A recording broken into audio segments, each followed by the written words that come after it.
क्या आप जानते हैं कि हिंदू यानी सनातनी क्यों गाय के मांस को नहीं खाते हैं?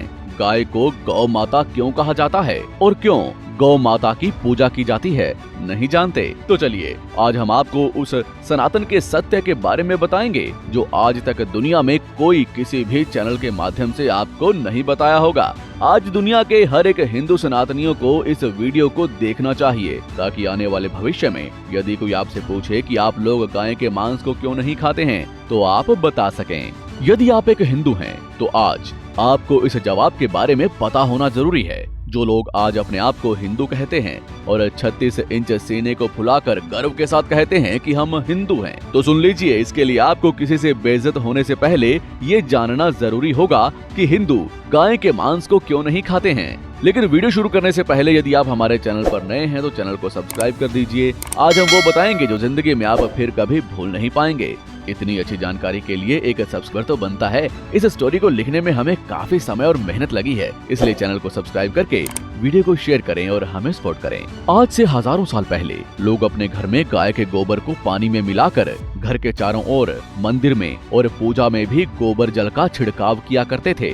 माना जाता है कि घर के चारों ओर गोबर जल छिड़कने से कीड़े मकोड़ों का खतरा नहीं रहता और घर साफ रहता है, इसलिए घर में गोबर जल का छिड़काव किया जाता है और ये प्राचीन काल से आज तक चलता आ रहा है। लेकिन अगर आज के समय की बात करें तो ये वैज्ञानिक रूप से भी प्रमाणित हो चुका है। हिंदू धर्म के हिसाब से गोबर के बहुत सारे फायदे होते हैं, जैसे कि गोवर्धन पूजा में गोबर से गोवर्धन पर्वत बनाकर गोवर्धन पर्वत की पूजा की जाती है।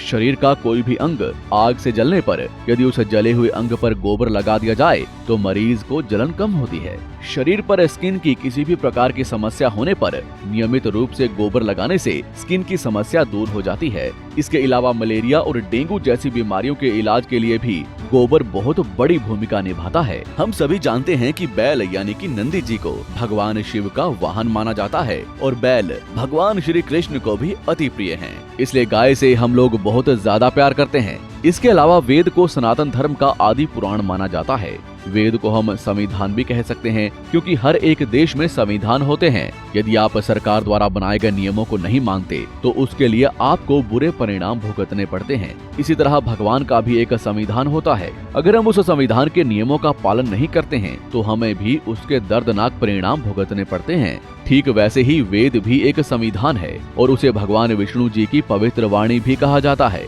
इसलिए भगवान की वाणी को हम कभी भी बदल नहीं सकते।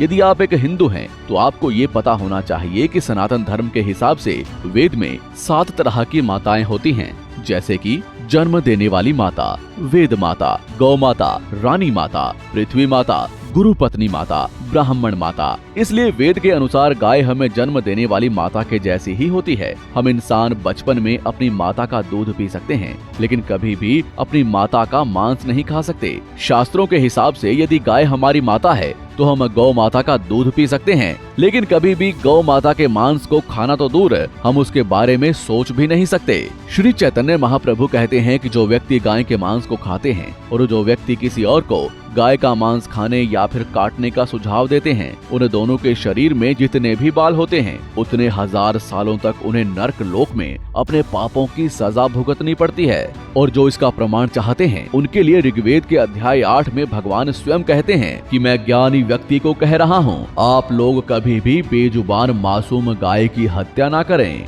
यजुर्वेद में भी भगवान ने कहा है, don't kill cows and bulls who always deserve to be protected.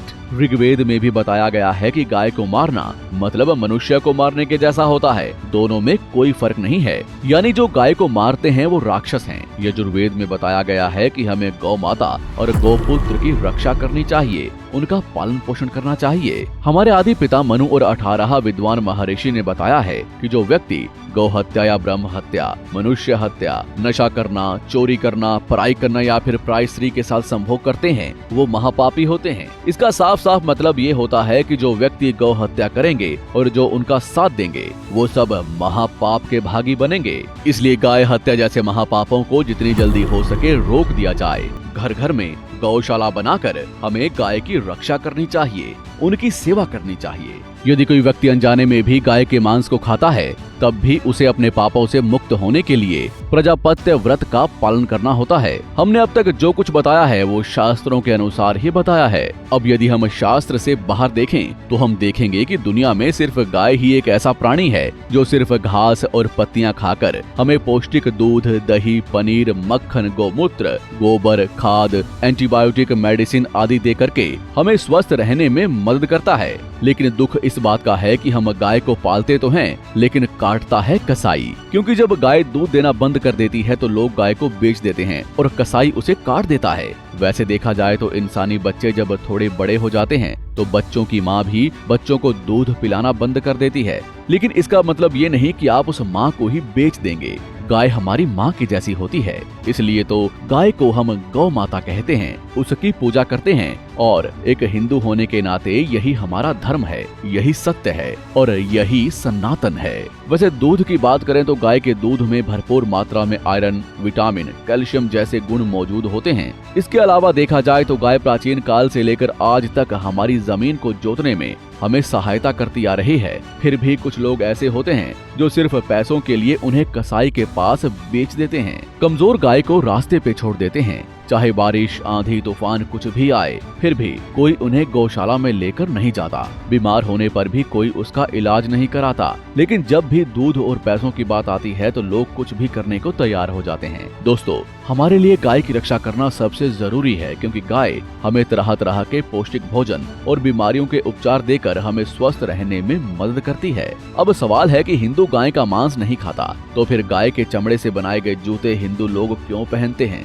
असल में वेद शास्त्रों के अनुसार वैदिक समाज, हिंदू सभ्यता या सिंधु सभ्यता में कभी भी गाय के चमड़े से बनाए गए जूते पहनने के बारे में नहीं बताया गया है। लेकिन आज के समय में सभी गाय के चमड़े से बनाए गए जूते पहनते हैं, गाय का मांस खाते हैं या फिर गाय के चमड़े से बनाई गई चीजों का इस्तेमाल करते हैं। लेकिन आपको बता दें कि गाय का मांस खाना और गाय की खाल से बनी हुई चीजों को इस्तेमाल करना दोनों में काफी फर्क है। जैसे कि हाथी या फिर मगरमच्छ का मांस हम नहीं खाते, लेकिन हाथी के दांत या फिर मगरमच्छ की खाल से बनाई गई बहुत सारी चीजों का इस्तेमाल करते हैं। लेकिन कुछ ऐसी चीज भी है जिसे शुद्ध माना जाता है, जैसे कि किसी भी जीवों की खाल अशुद्ध होती है, लेकिन वेदों के अनुसार हिरण की खाल से बने आसन शुद्ध होते हैं। अस्थि अशुद्ध है लेकिन शंख शुद्ध है। मृत पक्षियों के पंख अशुद्ध हैं, लेकिन मोर के पंख शुद्ध हैं। ठीक उसी प्रकार यदि किसी मृत गाय की खाल से बनी कोई भी वस्तु प्रयोग में लाई जाती है तो वो शुद्ध होती है और उससे कोई पाप नहीं होता। जैसे कि हम सभी जानते हैं कि गाय भगवान श्री कृष्ण को अत्यंत प्रिय है, इसलिए कोई भी हिंदू सनातनी गाय का मांस नहीं खाता, बल्कि गाय की गौ माता के रूप में पूजा की जाती है। गाय हमें बचपन से लेकर आज तक सिर्फ अपना पौष्टिक दूध और उपचार देकर हमें मदद करती आ रही है, इसलिए हमारे लिए भी उनका पुत्र होने के नाते उनकी रक्षा करना आवश्यक है। हमें अधिक से अधिक गौशालाएं बनाकर रास्ते में घूमने वाली गाय और बैल को गौशाला में ले जाकर उनकी सेवा करनी चाहिए। गौ हत्या को हमेशा के लिए रोक देना चाहिए। तो दोस्तों, हम आशा करते हैं कि हिंदू गाय का मांस क्यों नहीं खाते हैं आप इस वीडियो के माध्यम से जरूर जान गए होंगे। साथ ही यदि आपको वीडियो अच्छा लगा हो तो हमें कमेंट करके जरूर बताएं। चैनल को सब्सक्राइब नहीं किया हो तो चैनल को सब्सक्राइब करें और इस महत्वपूर्ण वीडियो को सभी सोशल मीडिया के साथ शेयर करें।